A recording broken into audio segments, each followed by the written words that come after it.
우리 다수사 상자라는 개념을 GPT가 알고 있는 것 같네요. 다행히.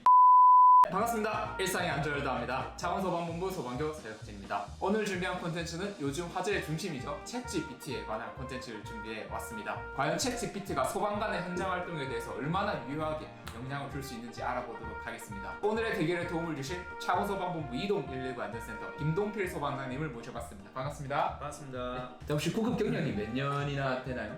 올해 10년차 구급 경력. 그러면 뭐 하트세이버라든지 그런 사람의 심장을 되살린 그런 경험도 있으신가요? 예, 하트세이버는 6개 가지고 있습니다. 6개? 예. 정말로 현장에 대해서 최고 베테랑인 분들을 이렇게 모셔봤는데 혹시 요즘 그 유명한 챗GPT 들어보셨나요? 예, 기사로도 접했고 주변에 사용하시는 분들도 본 것 같습니다. 공문으로 챗GPT 교육을 시청을 하라고 세월로 중계를 했었는데 못 봤습니다. 자, 그렇게 오늘 해볼 컨텐츠는 구급대원 대 챗GPT의 대결입니다. 제가 어떠한 상황을 구급대원에게 제시를 드릴 건데요. 그럼 구급대원분들은 그 상황을 듣고 환자 상태에 대한 판단, 예상되는 병명, 어떻게 이송을 해야 적절할지 이렇게 답변을 주시면 되는데요. 답변을 듣고 나면 똑같은 내용을 저희가 챗GPT에 질문을 해볼 겁니다. 구급대원분이 봤을 때 잘못된 게 있는지, 정확하게 답변을 잘 해주고 있는지 비교를 해보는 그런 시간을 가져보도록 하겠습니다. 챗GPT와의 대결 자신 있으신가요? 자신 없지만 열심히 해보겠습니다. 첫 번째, 심정지에 관련된 질문을 먼저 드리겠습니다. 예, 2시간 전 볼에 쏠고 몸에서 열이 나다가 쓰러졌다는 신고 건으로 119 출동하여 현장 도착하여 확인한 바 의식, 호흡, 맥박 없는 심정지 환자입니다. 이런 상황에서 어떤 증상이 의심되고 어떻게 처치를 하면서 환자를 이송해야 하나요? 이런 상황 어떤 게 문제고 어떻게 처치를 해야 될지 좀 분석해 보시겠습니다. 이게 뭐 초기에 발견되고 의식, 호흡, 맥박 없기 전에 네. 아나필락시스 쇼크로 발견됐다면 에피네프린 치료 받아서 에피 투여하고 다른 처치를 했을 건데 지금은 심장이 멈춰있는 상태이기 때문에 심폐소생술을 먼저 시행하고 의료 지도를 받아서 전문 응급 처치를 해야 합니다. 자, 그러면 이 똑같은 질문을 한번 저희 챗GPT에 한번 물어봐서 어떤 답변이 돌아오는지 한번 확인을 해보겠습니다. 네, 뭐 이렇게 저희 답변이 올라왔는데 여기서 보시면 뭐 신속한 CPR 수행 뭐 이런 부분은 말씀하신 거랑 거의 동일하게 들어가는 것 같습니다. 여기서 혹시 뭐 어색한 부분이라든지 그런 부분이 있을까요? 이 내용은 아나필락시스 쇼크에 대한 내용이 빠져있는 것 같습니다. 아무래도 이 환자가 볼에 쏘여서 필락시스 쇼크에 대한 반응이 오고 나서 사망을 했을 거로 추정되기 때문에 그에 대한 내용이 추가됐습니다. 여기 보면 혈압과 혈당을 측정하라고 돼 있는데 심정지 환자에 있어서 혈압은 수치로만 측정을 하고 그 다음에 심폐소생술을 바로 시행하게 돼요. 이거는 수정이 필요한 부분인 것 같습니다. 그럼 구급대원분의 소견으로는 현재 챗GPT의 답변이 별로 조금 만족스럽진 않으신 것 같은데 아직까지는 완벽하다고 할 수 없기 때문에 차츰 업데이트가 좀 필요해 보입니다. 두 번째 질문지 전달드리겠습니다. 70대 여성분이시고 아침부터 몸에 힘이 빠지고 가슴이 두근거리는 느낌이 들어 119에 신고하던 상황입니다. 현장 도착해서 심전도 확인해 본 결과 저혈압 90에서 40과 심방세동 양상이 확인되었습니다. 의심해야 하는 병명과 어떤 처치를 하면서 병원으로 이송해야 하나요? 이 환자분 같은 경우는 어떤 상황이 의심이 되나요? 이 환자 같은 경우는 70대 여성분이고 나이가 조금 있으신 분입니다. 일단 심방세동이 뭔지 설명드리자면 심방이 세동, 빨리 뛴다는 의미입니다. 심방에서 심실로 혈액을 제대로 보내지 못하는 부정맥의 일종입니다. 그러면 이런 상황에서 어떤 부분을 주의를 하면서 환자분을 이송을 하면 되나요? 심방세동 환자 같은 경우 심방에서 혈액이 완전히 수축되지 않기 때문에 혈관에 혈전이 쌓여서 뇌졸중의 위험입니다. 그래서 이 환자 같은 경우는 심방세동의 정상뿐 아니라 뇌졸중에 대한 위험도 같이 체크해서 검사를 받아보셔야 할 것 같습니다. 심장에 문제가 있어서 나간 출동권인데도 뇌 부분도 방심할 수 없다는 그런 말씀이시네요. 네, 그렇습니다. 자, 그러면 한번 이 내용을 한번 챗GPT에 한번 물어보면 어떤 답변이 나올지 한번 알아보도록 하겠습니다.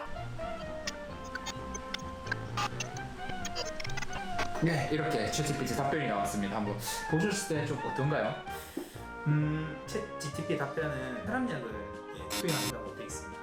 혈압약을 드시는 분일 수도 있고 안 드시는 분일 수도 있는데 심방세동으로 인해서 혈압약 투여는 그 의사 선생님과 상의를 하신 후에 혈압약을 드셔야 되고 응급 상황이므로 가까운 의료시설에 이송한다고 되어 있는데 병원마다 그에 맞는 환자를 수용할 수 있는 병상이라든지 그 전문의의 부재를 알아야 되기 때문에 그것도 한번 생각을 해봐야 될 문제인 것 같습니다. 챗GPT는 보면은 이제 갑상선 부분을 이제 의심을 하는 그런 내용이 있는데 아까 말씀해 주실 때는 갑상선과 관련된 부분은 없었어요. 갑상선 기능 항진증으로 인해서 그 심방세동이 생길 수 있다는 그런 내용을 제가 본 것 같거든요. 아무래도 그런 내용 때문에 여기 나와 있는 것 같습니다. 네, 챗GPT 같은 경우 뭐 갑상선 부분은 또 잡아냈지만 뭐 뇌졸중과 관련된 그런 내용은 또 없는 거 보면은 아무래도 아직까지는 우리가 많은 업데이트가 필요한 것 같습니다. 아무래도 뇌졸중 같은 경우는 심방세동에 따른 그 혈전으로 인해서 발생할 수 있는 차적인 위험이기 때문에 챗GPT에서는 그런 내용이 빠져 있는 것 같습니다. 자, 마지막 세 번째 문제입니다. 버스 전복에 일하는 다수 사상자가 발생한 상황입니다. 현재 의식과 호흡 맥박이 없는 심정지 상태의 환자가 1명, 개방성 골절 환자가 1명, 흉통 및 호흡 곤란을 호소하는 환자가 1명, 다발성 골절 환자가 1명, 외 기타 경증 환자 10명이 발생하였습니다. 이때 최초 도착 구급대 현 3인으로 다수 사상자 발생 현장을 수습하기 위해 해야 하는 절차에 대해 상세하게 설명해 주세요. 다수 사상자 저희가 뭐 훈련도 엄청 자주 하고 평가도 자주 받는 그런 부분인데요. 이 상황에 대해서 어떻게 판단하시나요? 다수 사상자 분류부터 해야 됩니다. 다수 사상자를 분류하고 심정지 환자는 지연으로 분류해서 현장에서 심폐소생술을 하지는 않습니다. 다수 사상자가 발생했기 때문에 현장 응급 의료소를 설치해야 되고 디넷이나 다른 응급 의료기관, 보건소에 지원 요청을 해야 됩니다. 현장에서 발생한 환자가 많기 때문에 그 구급대 3인으로서 할 수 있는 부분이 상황 전파가 우선이고 그 뒤에 현장 응급 처치를 하게끔 되어 있습니다. 자, 그러면 마지막 질문에다 이 다수 사상자 발생에 관한 부분도 한번 챗GPT에 물어서 답변을 받아보도록 하겠습니다. 다수 사상자라는 개념을 GPT가 알고 있는 것 같네요. 다행히 어떤가요?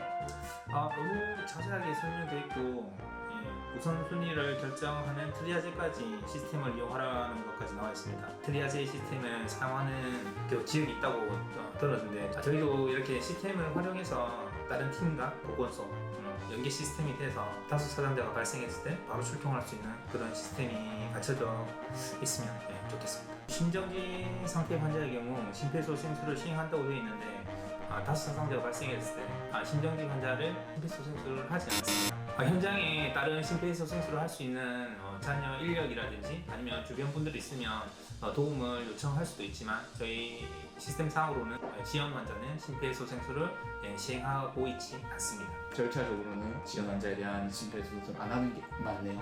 다수 사상자가 발생했을 때 그 현장 상황에 따라서 많은 변수가 있기 때문에 일단 지연 환자는 심폐소생술을 하고 있지 않지만 이 부분에 있어서는 다른 주변에 사람이 있다면 그분에게 부탁을 할 수도 있겠지만 없다면 다른 좀 더 생명을 살릴 수 있는 그런 환자에게 집중하는 것과 아니면 그 심정지 상황이 가장 급한 환자이기 때문에 그 환자에 대한 처치를 하는 게 어느 부분이 맞는지는 한번 심도 있게 고민을 좀 해봐야 될 것 같습니다. 대부분 챗GPT 답변에 대한 지적이 많은 거 보면 아무래도 그래도 구급대응 쪽이 조금 더 정확한 현장 대처를 할 수 있을 것 같은 느낌인데 오늘 한번 챗GPT 한번 읽어봤는데 어떠신가요? 내용은 전반적으로 자세하게 설명되어 있습니다. 챗GPT 내용이 너무 포괄적이기 때문에 참고할 부분만 참고하시면 될 것 같습니다. 자, 오늘은 구급대원과 챗GPT 간의 대결을 진행해봤습니다. 자, 그렇게 빠르게 변화하는 사회 속에서 항상 업데이트하는 그런 창원소방본부 되도록 하겠습니다. 자, 오늘도 안전 창원소방본부였습니다.